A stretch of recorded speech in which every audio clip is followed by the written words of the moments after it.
Which Pokemon would you go for a drink with down the pub? What about Machamp, because he can hold 4 pints? Oh, that's such a good shout. And he just bruise through the bar, wouldn't he, with 4 pints? Yeah, Machamp would be the one. This is Versus, the GameSpot show that pits your favourite games, consoles, franchises, and hot button issues against each other. This week, Pokemon. Was it better back in the day, or are we all blinded by nostalgia? Arguing the case for Pokemon Generations 1 to 3, aka the ones that make you all nostalgic, is Oscar Dayus, who was only a year old when the first game came out. Yeah, let that sink in. And fighting for Pokemon Generations 4 to 7 is Will Potter, who 100% identifies as a Slowpoke. Slowpoke. Each are going to argue the corner for their game over the course of 3 randomly picked topics, with the overall winner being decided by you, the wonderful viewers. Last week's fight between Call of Duty and Battlefield saw me destroy Will with an absolutely savage 81% of the vote for my Battlefield argument. Anyway, to vote for who you think argued their case better on this episode, we're going to be throwing up a clickable poll right here on YouTube. Right, let's get into the debate.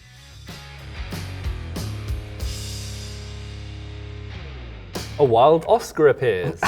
A wild Oscar flees. Prick. Bill, I've got one objective and one objective only in this video. What's that, mate? I wanna be the very best. Like no one ever was. Bow, bow, bow. To catch them is my real test. To train them is my cause. Pokemon. That's too early, isn't it? Yeah, you ruined that one. Bill, first topic. Creature design. Now, I think Gens 1, 2, and 3 have this pretty much nailed. Because clearly they're so iconic, right? The original 3 games, particularly the original 151, are so iconic. Yeah. And that's why that if you look at how popular Pokemon Go was, for example, that was because originally it was just the original 151. I don't think that game would have been anywhere near as popular if it was just Gen 7 Pokemon, for example. A lot of the original 151 aren't particularly imaginative in terms of their designs, but their simplicity is what makes them easier to sort of understand. And even if you look at the legendaries as well, can you remember how amazing it was to capture Zapdos or Moltres or Mew or Mewtwo or any of the legendaries from the first 3 generations? It felt amazing, it felt so special, whereas in the later gens, there's about 1 million legendaries and it's like, I don't get excited about catching Heatran, do you know what I mean? Or I think Zekrom. I think the problem though is that this is very much fueled by your nostalgia, but don't let that get in the way of like good design. I think some of the recent Pokemon are great because they have to think more now. They're like, we've already done like hundreds of Pokemon. We need to think and come up with new creatures that haven't been done before. And that's why you get Pokemon like Mimikyu, which has got this kind of tragic backstory, which is like it's this unpopular ghost Pokemon who wants to be just like Pikachu, who everyone loves. So it makes its own like Pikachu disguise and pretends to be this popular, cute Pokemon. Do you not think that is sort of a weird metaphor for the Pokemon series in itself, in that it's trying to dress itself up as something which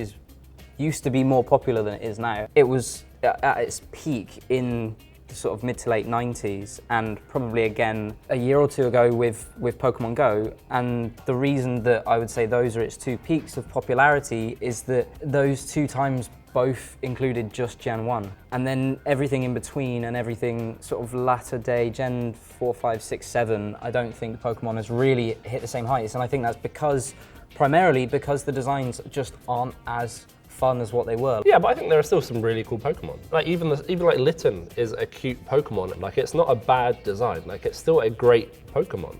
And Incineroar is badass and is as cool, I think, as Charizard. Not only do you have that, but they take the original Pokemon and make them better with Mega Evolutions. But yeah, again, with the Mega Evolutions and Mimikyu, you're still leaning on the original 151. And the other thing as well about the creatures is that I have really disliked the introduction of Fairy type. Fairy types were brought in because Dragon types were overpowered, so they brought in Fairies to counter Dragons. And I think some of the Fairy type Pokemon, which are being retroactively applied to the older Pokemon, makes sense. Like it makes more sense to have a broader range, and it makes the game more interesting. It's not just rock, paper, scissors. You're now getting staplers and pencils and every kind of stationery imaginable. I don't know where I'm going with that. What are you talking about? It's an analogy for Pokemon. Shut up, Bill. Sorry. Okay, story characters. I think from like Black and White on had better and more interesting stories. Black and White, you had Team Plasma and N, who were basically trying to free Pokemon. It was quite interesting. It was like, should people be able to own Pokemon and, you know, use them as tools? And then in Sun and Moon, like recently, it got quite dark. Like, you had Team Skull, who are the coolest villains, by the way. Team Skull team up with the Ether Foundation to open up wormholes to Ultra Space, allowing Ultra Beasts, which are these crazy, weird monsters. And Lucamine is your mate's mum, and turns out she's crazy and obsessed with using these Pokemon. It's good that Pokemon has a bit more of a story, and actually the later games feel more anime, because they feel more like an actual story. It's way more interesting, whereas the original games, you want to be the best, you want to catch them all, but felt like that was all there was to it. Yeah, I think you're right in that the stories have definitely got a lot more complex and a lot more thoughtful probably as the years have gone on. And actually, Black and White story in particular, I thought was really, really cool. Unfortunately, I think the characters within those stories are really, really dull. I think a prime example is how rivals have evolved from like Silver, for example.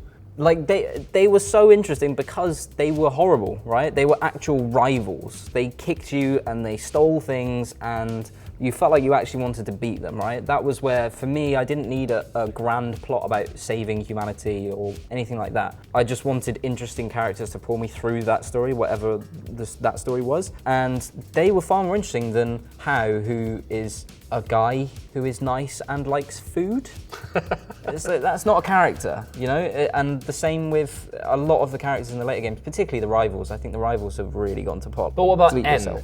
N had green hair, and he was this conflicted, like, emo kid who started off like really righteous, but then in the end, like, he realized his mistakes. That to me is more interesting than the very two-dimensional, and as the games were, just like, well, he's nasty, so we're gonna fight all the time. But no, but that's what I think. If you look at a different aspect of the games in the evil teams that you face off, I think they fall foul of that exact thing that you just said. Because like Team Skull, what did Team Skull stand for?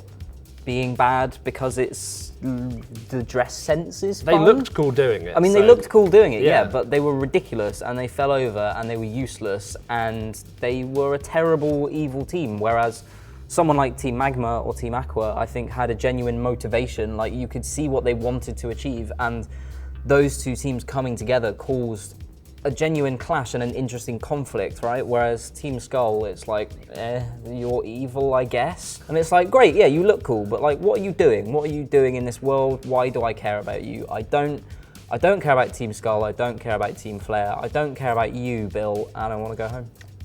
Well, I think you're wrong, so shove it. Shove it. Next topic is worlds. Ooh, interesting. It's pretty clear to me that Kanto, Johto, and Hoenn are far superior to anything that's seen in the later ones. But other than that, I think those original three are by far the best, because I think what they do amazingly well is they illustrate the scale of your journey so well, in that when you first start off in all three, you're in a really tiny little town with little, almost shacks for houses. It feels very much like small beginnings and then a huge finish. What I really dislike about the later ones is that you sort of come to the really big cities like far too soon, and then it's like, wow, look at this amazing place, and then it's sort of a bit of an anticlimax after that, if you see what I mean. Whereas, like I say, in the early ones, you build up to those amazing points. When I think of Kalos, for example, I can remember Lumiose, and outside of Lumiose, I can't remember a single town in that game. I just found them all sort of blending into one, whereas Hoenn, each town is so different from the last. And so I think they keep you interested for so much longer. My favourite thing, though, about the later games was that they started to look outside for influence. In Black and White, you had Unova, which was based on New York City. In X and Y, you had Kalos, which was based on France. And then Sun and Moon, Alola was based on Hawaii. So I think you've got three very, very different games. And that affected the aesthetic of the whole game. So for me, that's way more interesting, and that plays into every element of the game. Like in Sun and Moon, it plays into like, you know, you've got islands and you've got trials, and it feels much more like, yes, this is a believable setting. The original games were apparently based on Japan, but to me, that I wouldn't have known that unless I was told it. It didn't look like anywhere in particular.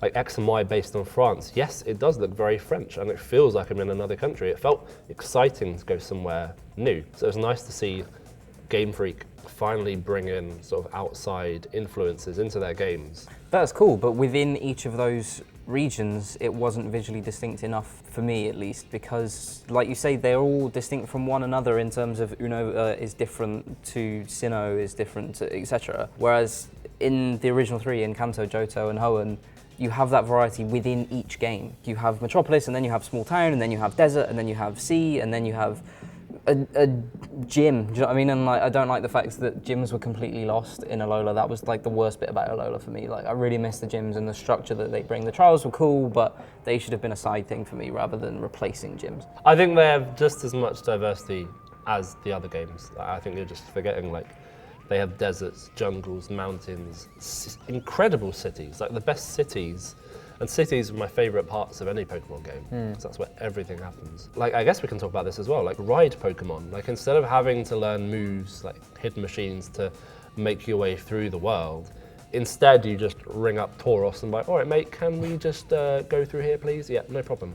Or Machamp will pick you up and just walk you along. Like, I would love to be picked up by Machamp. everyone would. Like, do you reckon he's like got rough skin or he's nice and soft? No, I reckon he moisturises. Yeah, but I mean, if he doesn't, I'd happily do it for him.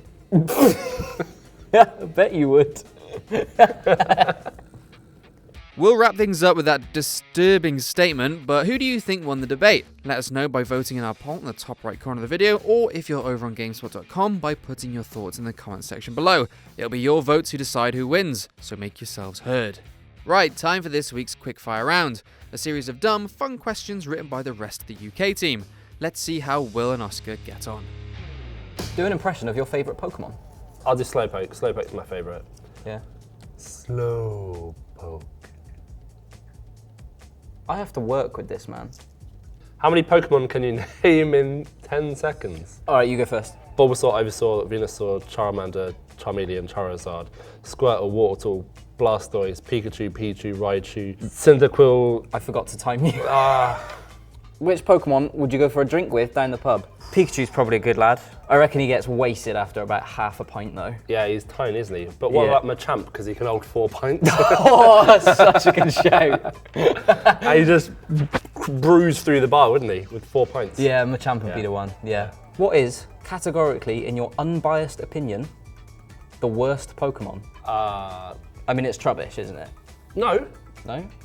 Trubbish evolves into Garbodor, which is amazing. Which is the second worst Pokemon. No, that is an amazing Pokemon.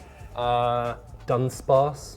Yeah, Dunsparce is terrible, you're right. If you were a Pokemon, you'd be Dunsparce. No, I'm clearly a Slowpoke. Either way, you're a fucking idiot.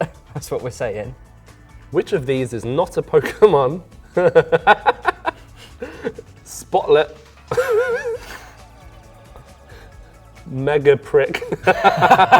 Or Cockwomble. Cockwomble sounds Wow. like a kids' TV show. It does actually, to be fair. Spotlet, I'm going Spotlet is the real one. They're all not real. None of these are real. Spotlet isn't a Pokemon. Jinx or Mr. Mime? Mr. Mime. Yeah, why? He's got those big hands. Let's go home. Christ.